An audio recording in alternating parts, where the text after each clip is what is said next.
नमस्कार दोस्तों, मैं संदीप कुमार। भिवंडी के नगर पालिका के चुनाव को लेकर सरगर्मियां काफ़ी गरमाई हुई है। इस बीच आपको बता दें कि समाजवादी पार्टी के महाराष्ट्र प्रदेश के अध्यक्ष विधायक अबू आसिम आजमी ने आज एक पत्रकार परिषद का आयोजन किया। पत्रकार परिषद में उन्होंने पत्रकारों को संबोधित करते हुए भिवंडी शहर के महानगर पालिका को चुनाव को लेकर अपनी रणनीति तैयार की। जहां आपको बता दें कि उन्होंने 14 लोगों की एक टीम गठित की है, जिस टीम के माध्यम से भिवंडी शहर के नगर पालिका के चुनाव का टिकट का बंटवारा किया जाएगा। साथ ही साथ आपको बता दें कि हमने ये सवाल भी किया कि जिस तरह से देखा जाए समाजवादी पार्टी हर बार यहाँ पर चुनाव आते आते अपनी बॉडी को डिजॉल्व करती है, टीम गठित करती है, लेकिन ये जो नई टीम बनाई गई, क्या ये पूरी टीम पूरी तरह से नगर पालिका के चुनाव तक की सीमित रहेगी या नहीं, ये सवाल किया गया है।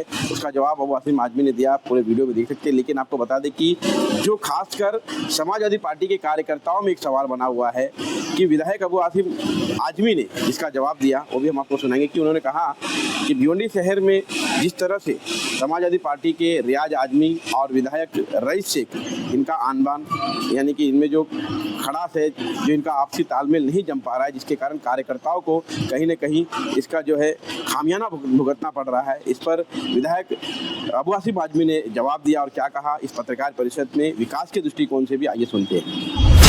सर, आज की पत्रकार परिषद किस विषय पर? नहीं बताऊंगा ना मैं आपको। आज की पत्रकार परिषद ये है कि आप लोगों से मुलाकात हुई, सबसे बड़ी बात यह है। अपने लोगों से मिलने बड़ा अच्छा लगता है, लेकिन मैं अब आप लोग आ गए तो मैं एक बात भी कर लूं, मुलाकात हो गई तो। अभी ये जो कारपोरेशन इलेक्शन है हमारे लिए बहुत अहमियत का इलेक्शन है, और मैं समाजवादी पार्टी अभी महाराष्ट्र में बहुत मजबूत नहीं है, लेकिन हम मजबूत हैं जहाँ, वहाँ हमें बहुत ध्यान देना पड़ेगा। एक हम भिवंडी में मजबूत है, गोंडी में मजबूत है। तो और अभी क्या हो रहा है कि जो सत्ता में बैठे हुए लोग हैं ना, वो हमारे लोगों को लगातार खरीदने में लगे हुए हैं, और कुछ न कुछ लालच दे करके, पैसे देकर, फंड दे करके वो लगे हुए हैं। लेकिन सत्ता में जो बैठे हुए लोग हैं वो बीजेपी के लोग हैं, फिरका परस्त लोग हैं। हम कुछ भी हो जाए, हमें एक पैसा फंड मिले या न मिले, लेकिन हम फिरका परस्तों के साथ कभी जा नहीं सकते। अब जो लोग ऐसे हैं दोगली राजनीति करने वाले, वो मिलते हैं, जाके जा रहे हैं, कोई उनकी पार्टी में जा रहा है, कोई उनसे मिला रहता है अंदर अंदर। लेकिन जब तक अब मेरे हाथ में बागडोर है, मैं बहुत साफ सुथरी राजनीति करना चाहता हूँ। तो अब भिवंडी का जो है इलेक्शन कारपोरेशन का मेरे लिए बहुत अहमियत का है। पहले भी हम भिवंडी में सीटें चुनकर आ चुके हैं, मोहम्मद अली साहब को चुनकर आए, उसके बाद जो है मैं खुद चुनकर आया, और ये अपने अंसारी साहब, क्या नाम उनका है, रशीद ताहिर चुनकर आए। इसके बाद हमने लाया नए आदमी को, लाया यहाँ पर रईस को लाया, वो भी चुनकर आए। 17 नगर से चुनकर में आए। तो इस पे हमारी नजर है कि हम लोग जो है यहाँ मजबूती के साथ लड़े। इसलिए मैंने किसी एक के हाथ में बागडोर नहीं दी गई है, कोई अपनी मनमानी नहीं कर सकता है। पार्टी का जो नियम है, जो वसूल है, उसी के लिहाज से हमने अभी 14 आदमी की लिस्ट बनाया है। 15वां नाम एक और है, जोड़ने के बाद में उसको 14 नाम है। हमने उस दिन 3 नाम अनाउंस किया था, और मैंने बोला था अजय जिससे आप नाम अनाउंस कर दीजिएगा, लेकिन वो रोज कहीं न कहीं दौरे पर यहाँ वहाँ है। लेकिन मैं खुद आज आया तो मैंने कहा मैं नाम अनाउंस कर देता हूँ। सबसे पहले नाम है अजय यादव, चेयरमैन। उसके बाद हमारे एमएलए यहाँ के हैं रईस शेख, फिर रियाज आजमी, अरफात शेख, अब्दुल सलाम नोमानी, सत्य प्रकाश यादव, परवेज शेख, और फराज बाबा, मुनव्वर शेख, उमेर जलाल, जिनको अखिलेश जी ने भेजा है, अच्छा, कुबेर मौर्य जो मुंबई कमेटी में है, अब्दुल कादिर चौधरी, आफ्ताब अहमद, मसरूफ अंसारी। ये 14 लोगों का नाम बनाया मैंने। ये लोग बैठेंगे, एप्लीकेशन मंगाएंगे, सर्वे करेंगे, मेरे पास लिस्ट लाएंगे, फिर हम लोग सर जोड़ के बैठेंगे कि कौन चुन के आ सकता है, किसको टिकट देना चाहिए, ये हमने तय किया है। आप लोगों ने कोई पैरामीटर सेट किया होगा इसका, जो आपके क्लाइंट कैंडिडेट होंगे तो उनका कुछ पैरामीटर, क्या ये चीजें होनी चाहिए उसके अंदर, खास करके पढ़ा लिखा, या तो फिर कोई इस तरह से? देखिए, पढ़ा लिखा तो राजनीति में नहीं दिखाया था। अगर आप देखेंगे तो बिना पढ़े लिखे राजनीति में चीफ मिनिस्टर बने हैं और बहुत अच्छा काम किए हैं। पैरामीटर ये है ना कि वो जो है रिश्वतखोर ना हो, और लोगों को ब्लैकमेल करने वाला ना हो, ईमानदारी से काम करने वाला हो, और पार्टी छोड़ के भागने वाला ना हो। सबसे बड़ी चीज है, यहाँ जिताऊ और टिकाऊ चाहिए। यहाँ जिताऊ तो हो जाते हैं, बाद में टिकाऊ नहीं रहते। जब आप देखें पिछली बार जो है 5 जिसके नगर सेवक थे, उसने 47-48 नगर सेवक पैसे दे के कर लिया, और बाद में वो सब जो है, बाद में वो लोग जो है डिस्क्वालीफाई हो गए। वो सब न होने पाए, वो सब नहीं होना चाहिए। कैंडिडेट ऐसा होना चाहिए जो ईमानदारी से इलेक्शन लड़े। समाजवादी पार्टी, आसिम साहब, इस तरह से देखा गया कि हर बार आप जो है प्रेस कॉन्फ्रेंस में इस बात का जिक्र करते हैं कि कुछ लोग जो है पार्टी में चुनाव हो जाते हैं आपकी पार्टी के, तो कहीं ना कहीं इसको डर कहेंगे या फिर इस बार जो है पार्टी सख्त कार्रवाई करेगी? देखिए ऐसा है ना कि डर डर प्रॉब्लम ये है ना कि छोटी पार्टियां हमेशा टूटती हैं। डर तो हमको रहेगा ना, हमने जिसको खिला पिला के भेजा, टिकट दिया और वो बीच मझधार में छोड़ करके सत्ता पक्ष के जाके चला गया, इसका डर तो लगा रहता है बार बार। तो आपको कहीं तो ऐसा लग रहा है कोई तो पार्टी के साथ में जो है अंदर ही अंदर गद्दारी कर रहा होगा? नहीं भाई, पहले हमने जो नगर सेवक चुन के लाए यहाँ पर, जिन्होंने कस्में खाई थी वो छोड़ के चले गए। पहले हमने एमएलए बहुत सारे चुन के लाए, लेकिन बाद में क्या होता है, जिनको कोई पूछता नहीं, जब चुन के आ जाते हैं तो बड़ी पार्टियां उनके सर पे हाथ रख देती हैं, भाग जाते हैं वो लोग। तो थोड़ा सा आदमी को प्रिकॉशन तो लेना पड़ता है। देखा जाएगा तो ऐसे लोग फिर से जो है समाजवादी पार्टी के टिकट पर चुनाव लड़ने की कोशिश करेंगे, तो पार्टी किस तरह से उनके ऊपर, मतलब क्या पार्टी टिकट देगी या तो फिर हमारी 11 लोग तय कर 14 लोग तय करेंगे, फिर उसके बाद मैं उसको स्क्रूटनी करूंगा, देखेंगे कैसा है। आसिम भाई, एमएलए रशीद अपने हर मन से कहते कि पढ़े लिखो लोगों को जिताइए, लोगों से अपील करते, आप कहते कि पढ़े लिखे नहीं भी रहेंगे चलेगा, अच्छे होना चाहिए। तो क्या कांग्रेस पार्टी के 18 वादे हुए नगर सेवकों को वापस से समाजवादी पार्टी टिकट देगी? ये सवाल बहुत बड़ा है। देखिए ऐसा है ना कि मैं अभी कुछ नहीं कह सकता हूँ। ये हमारी जो कमेटी बनी हुई है वो कमेटी सर्वे करेगी, लाएगी, उसके बाद उस पर डिस्कशन करेंगे।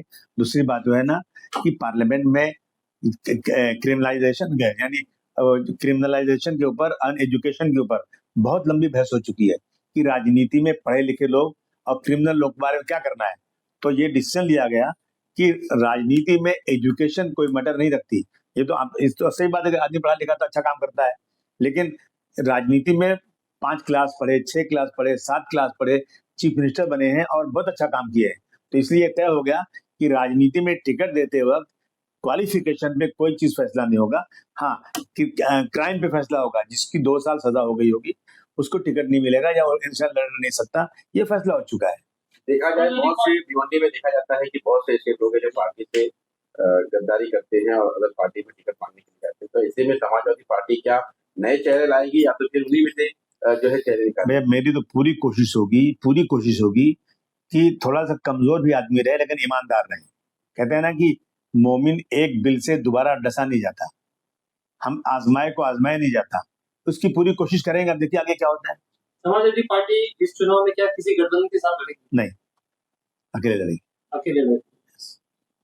आसिम भाई, पिछले दिनों कोणार्क में आपने एक मीटिंग ली, महाराष्ट्र में आपने 6 सीटों पर कैंडिडेट उतारा, 6 में से आपके 2 कैंडिडेट जीत गए।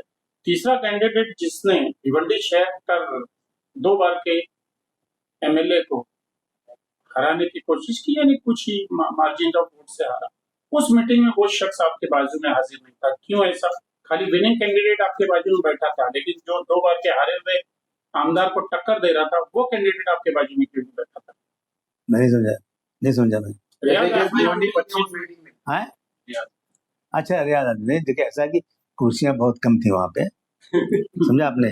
सही है ना? रियाज 100% बहुत ऐसे लोग थे जिनको वहां बैठना चाहिए था, बहुत छोटा स्टेज था तो नहीं बैठ पाए, इसमें कोई बात नहीं। रियाज दिन में माने समाजवादी पार्टी कुर्सियां जानबूझ के कम लगाती हैं। नहीं, वो स्टेज ही छोटा था यार, तुम बात करते हो, तुम देख रहे कितना बड़ा स्टेज है वो। भाई आपको तो मालूम है। बस सर, तो इस बार जो ये लिस्ट बनी है, आपने जो अभी लिस्ट का नाम किया, इसमें से किसी का डेजिग्नेशन डिक्लेयर किया गया है कि ये जो लोग हैं ये सारे मिलकर ही आने वाले महानगर पालिका के जो कैंडिडेट होंगे उनकी लिस्ट फाइनल करें? हाँ, लिस्ट फाइनल करेंगे। सर देखा जाए नो डिस्क्रिमिनेशन। इसमें से कोई बड़ा होगा, छोटा होगा? एक आदमी हुआ जो अजय यादव है, वो चेयरमैन है, वही सबको बुलाएंगे, सबको बात करेंगे, इकट्ठा करेंगे, टेलीफोन करेंगे, उनकी जिम्मेदारी है, वो इसमें जिसको जहाँ चाहे रखें।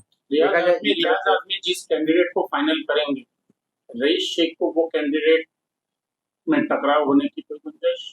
दूसरी बात कर सकते क्या अपन? ठीक है सर, समाजवादी पार्टी का जिस तरह से देखा जाए उसका नई बॉडी गठित की जाती है, लेकिन चुनाव आते आते बहुत सी बॉडी डिसॉल्व हो जाती है। तो इस बार जो अभी आप लोगों ने बॉडी बनाया है कि पूरी तरह से चुनावी तक की सीमित रहेगी या तो फिर? नहीं, हमारी पार्टी तो जो पार्टी का संगठन है वो डिसॉल्व हो चुका है।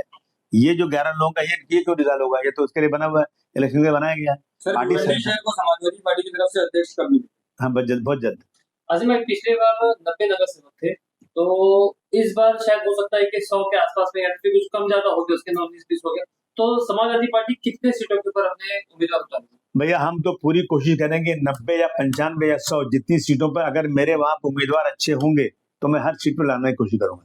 महापौर का जब गठित होगा तो उस समय मतलब क्या निर्णय लिया जाएगा, किसी का समर्थन करेंगे या फिर? अरे मैं तो चाहूंगा कि हमारा महापौर बने, मैं चाहूंगा रियाजी महापौर बन जाए, उससे अच्छी और क्या बात हो सकती है। कोशिश हमारी क्या हम करेंगे कि हम जो है ईमानदार आदमी को मेयर बनाए, अगर ये वक्त मिले दुआ की ये वक्त आ जाए। यानी रियाज नगर सेवक का चुनाव लड़ेंगे। अरे हाँ यार मैं भूल गया बोलने के लिए। नहीं, बाद में जो हाँ चल भिवंडी मेरा घर है, भिवंडी से हमारी राजनीति शुरू हुई। हम भिवंडी के लोगों के बहुत एहसानमंद हैं। हमने जिसको भी लाया भिवंडी वालों ने उनको अपनाया, और हम समाजवादी पार्टी अभी इतनी मजबूत नहीं है, लेकिन पूरे महाराष्ट्र में भिवंडी हमें सबसे ज्यादा वोट देती है, इसका हम शुक्रिया अदा करते हैं। और हम भिवंडी में लाकर भिवंडी वालों को काम करना चाहते हैं, लेकिन समाजवादी पार्टी के प्लेटफॉर्म पर ही काम होगा। जो भी काम होगा समाजवादी पार्टी के नाम पे ही किया जाएगा। भिवंडी में समाजवादी पार्टी के अलावा अगर मेरे आज किसी आदमी ने कुछ उल्टा सीधा किया तो मैं कहूंगा कि अगर मेरे अपने लोग हैं तो समाजवादी पार्टी के निशान पर ही वोट दें। सर लास्ट सवाल खाली ये रहेगा, जिस तरह से समाजवादी पार्टी में जो इस समय देखा जा रहा है विधानसभा के चुनाव के पहले से कि कुछ लोगों में अनबन चल रही है, इसके कारण पार्टी को नुकसान भी हो रहा है, इस पर क्या कहना चाहेंगे? रियाज आदमी और रईस शेख का जो तालमेल नहीं बैठ रहा था वो पूरी तरह बैठा है या नहीं बैठा है? क्योंकि ये जो कार्यकर्ताओं में खासकर सवाल बनता है, क्योंकि कार्यकर्ता इन आपसी झगड़े में पिसा जा रहा है। नहीं रियाज आदमी एक एरिया के जिम्मेदार हैं, वो वहाँ कोई इंटरफेयर नहीं कर रहा है, वो तो मालिक वहाँ गया वो कर रहा था, कौन उनको इंटरफेयर कर रहा है? लेकिन शहर तो एक ही है ना सर। आपने अरे राजनीति में बाप बेटे के कंधे पे चल के इलेक्शन लड़ता है। एक बीवी और एक शौहर दोनों गए टिकट मांगने को, बीवी बोलती है मेरे पास ज्यादा लोग है वोट है, वो बोलता है मेरे पास ज्यादा वोट है। राजनीति में ऐसी लड़ाई चलती रहती है। वहाँ मलाड की सीट है, मलाड बता रहा हूँ, मलाड की सीट है, नाम नहीं याद आ रहा है। शौहर और बीवी दोनों जाकर राष्ट्रवादी पार्टी में टिकट मांग रहे थे और दोनों अपनी अपनी ताकत दिखा रहे थे कि मुझे टिकट मिलना चाहिए, होता मुझे मिलना चाहिए। बहुत सारे ऐसे हैं कि बाप बेटे दोनों एक जगह टिकट मांग रहे हैं। आपको लगता है मतलब ये चुनाव जो है पूरी तरह से पार्टी को सिंबल पर लड़ा जाएगा, कोई आपसी मतभेद नहीं रहेगा? नहीं, हम तो देखिए समाजवादी पार्टी के सिंबल पर ही मैं एबी फॉर्म दूंगा, समाजवादी पार्टी के सिंबल पर ही लड़ाऊंगा, ये तो हमारा पूरा वो है तय है। ठीक।